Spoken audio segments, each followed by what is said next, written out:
కేంద్ర బడ్జెట్ గురించి మనం మాట్లాడితే మొన్నటిదాకా తెలంగాణ గవర్నమెంట్ కేంద్ర బడ్జెట్ ప్రవేశపెట్టిన తర్వాత వాళ్ళ బడ్జెట్ని చూసిన తర్వాత మనం పూర్తి స్థాయి మధ్యంతర బడ్జెట్ని పెడదామన్న ఒక ఆలోచన చేస్తున్నట్టు కనిపిస్తున్నది.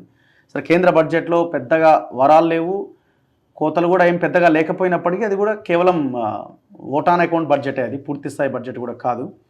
సో స్టేట్ బడ్జెట్ ఎట్లా ఉండాలి, మన తెలంగాణ బడ్జెట్ ఎట్లా ఉండాలని మీరు అనుకుంటున్నారు? మీరేమైనా సూచనలు చేయబోతున్నారా? అంటే ఇక్కడ మనకి రెండు అంశాలు, ఒకటి కేంద్ర బడ్జెట్, ఇంకోటి రాష్ట్ర బడ్జెట్. రాష్ట్ర బడ్జెట్ ఇంకా రాలేదు, బట్ తయారు చేసుకుంటున్నారు మన వాళ్ళు.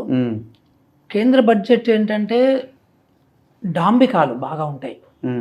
సీతారామన్ గారు కానీ, ప్రైమ్ మినిస్టర్ కానీ వికాస్ భారత్ అంటారు, సబ్కా సాత్ సబ్కా వికాస్ అంటారు. ఇట్లా చాలా డాంబికాలు మాట్లాడుకుంటూ చేస్తుంటారు అన్నమాట. కానీ మీరు జాగ్రత్తగా గమనిస్తే వీళ్ళ యొక్క మూల భావజాలం ఎట్లా ఉంటుందంటే కార్పొరేట్లకి వికాస్ ఉంటుంది, కార్పొరేట్లకి అన్ని రకాల తాయిలాలు ఉంటాయి. అది ఇన్ బడ్జెట్ కావచ్చు, అవుట్ సైడ్ బడ్జెట్ కావచ్చు. తర్వాత పేదవాళ్ళకి సంబంధించి, మధ్యతరగతి వాళ్ళకి సంబంధించి మాత్రము దరిద్రంగా ఉంటుంది. నేను ఒక చిన్న ఉదాహరణ చెప్తాను. 2015లో ఏమన్నారంటే హౌసింగ్ ఫర్ ఆల్ అన్నారు. అవును. సో 2022 సంవత్సరం కల్లా దేశంలో ఇండ్లు లేని వాళ్ళందరికీ కూడా ఇండ్లు కట్టిస్తామని చెప్పేసి ఒక ప్రైమ్ మినిస్టర్ ఆవాస్ యోజన అని ఒక స్కీమ్ తీసుకొచ్చిండు. ఎవరు? ప్రైమ్ మినిస్టర్ గారు, మన మోడీ గారు తీసుకొచ్చిండు. మళ్ళీ ఇప్పుడు క్లీన్ స్లేట్ లాగా, అంటే మన 9.5 సంవత్సరాలలో 2022 అయిపోయింది, 23 అయిపోయింది. మన రాష్ట్రంలో ఇంత పెద్ద రాష్ట్రం, 4 కోట్ల జనాభా ఉన్న రాష్ట్రము, సుమారుగా 20 లక్షల మందికి ఇల్లు లేవు. ఒక్క ఇల్లు అన్నా చాలా దారుణం కట్టిండా? అంటే మేము ఫండ్స్ ఇస్తే వీళ్ళు వాడుకోలేదు, ఇచ్చినవి డైవర్ట్ చేశారని వాళ్ళు చెప్తారు సెంట్రల్. ఫస్ట్ థింగ్ ఏంటంటే అసలు డబ్బులు ఇవ్వలేదు, ఎందుకు ఇవ్వాలండి? సరే, డబ్బులు ఇవ్వలేదు, డబ్బులు ఇవ్వకపోతే నువ్వు కట్టొచ్చు కదా. నువ్వు 100 బదులు 60 ఇళ్ళు కట్టు, పోనీ నువ్వు 60% ఇస్తా అంటున్నావు కదా, నువ్వు 100 60 కట్టు. ఇప్పుడు నువ్వు నేషనల్ హైవేస్ ఉందబ్బా, నేషనల్ హైవేస్కి ఇప్పుడు హైయెస్ట్ బడ్జెట్ 2,70,000 కోట్ల రూపాయలు బడ్జెట్ ఇస్తున్నారు వాళ్ళు. అంటే మీకు పేదరిక నిర్మూలన కార్యక్రమాలు, సోషల్ వెల్ఫేర్ అన్ని ప్రోగ్రామ్స్ ఒక ఎత్తు, ఒక రోడ్లకు బడ్జెట్ ఒక ఎత్తు. మరి రోడ్లకి నువ్వు 60% 40% ఎందుకు పెడతలేవు? అంటే 40% నువ్వు రాష్ట్రం ఇస్తేనే నేను 60% ఇస్తాను ఎందుకంటలేవు నువ్వు? నువ్వు విద్యకు వచ్చేసరికి 60 నేను ఇస్తాను, 40 నువ్వు పెట్టుకో. ఇండ్లకు వచ్చేసరికి నేను 60 ఇస్తాను, 40 పెట్టుకో. తర్వాత ఆరోగ్యానికి సంబంధించి నేను 60 ఇస్తాను, 40 అని అంటున్నావు. మరి రోడ్లకు వచ్చేసరికి ఎందుకంటలేవు?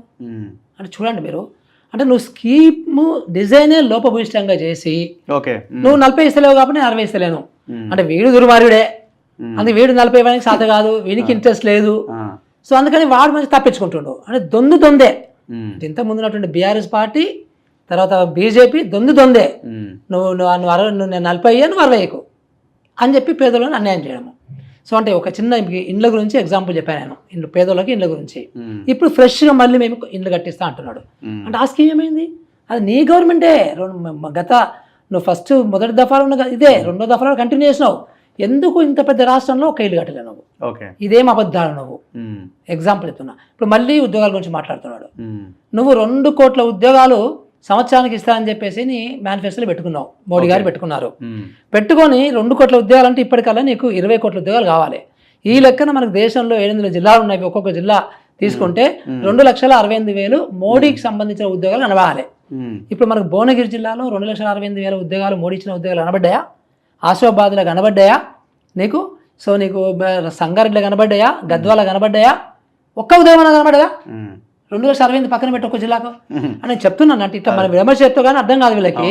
అంటే వీళ్ళందరూ కూడా అబద్ధాలు చెప్పుకుంటూ ఆ వాట్సాప్ యూనివర్సిటీలో ఇంకో రకంగా వాళ్ళని ప్రజలందరినీ మోసం చేసుకుంటూ, సో ఇటువైపు ఏమో డాంబికాలు పలుక్కుంటూ, ఇప్పుడు ఏమంటారంటే వీళ్ళు ప్రపంచంలో భారతదేశాన్ని ఒక క్రెడిబిలిటీ పెంచింది అంటారు.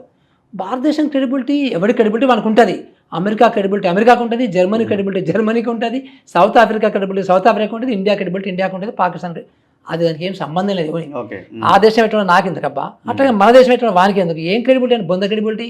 ప్రజలకు ఉపయోగపడే పనులు చేయాలి, సో పేదలకు ఉపయోగపడే పనులు చేయాలి, మధ్యతరగతి వాళ్ళకి ప్రజలకు ఉపయోగపడే పనులు చేయాలి. కానీ నువ్వు ఒక్క స్కూల్ కట్టవు, ఒక్క స్కూల్ అన్న కట్టిండా? 10 సంవత్సరాలలో తెలంగాణలో భారతీయ జనతా పార్టీ ఇక్కడ నుంచి జిఎస్టీలో 50% పన్నులు తీసుకుపోయి 50% పన్నులు తీసుకుపోయి ఇక్కడ నుంచి అంటే కొన్ని లక్షల కోట్లు 11-12 లక్షల కోట్లు తీసుకెళ్ళి ఈ రాష్ట్రంలో నువ్వు ఒక్క స్కూల్లోనే కట్టావా, ఒక్క ఆసుపత్రిని కట్టినావా అంటే ఏంటి నువ్వు అంటే పేదలకు సంబంధించి ఇంకేం చేస్తావు నువ్వు? ఉద్యోగం ఎన్ని ఇచ్చినావు? ఒక్క ఉద్యోగం ఇచ్చినావా నువ్వు? ఇవన్నీ మనం క్వశ్చన్ చేసుకుంటే ఇప్పుడు ఈ బడ్జెట్ కూడా అట్లాగే ఉంది. ఓకే సో అదొకటి. సో రాష్ట్ర బడ్జెట్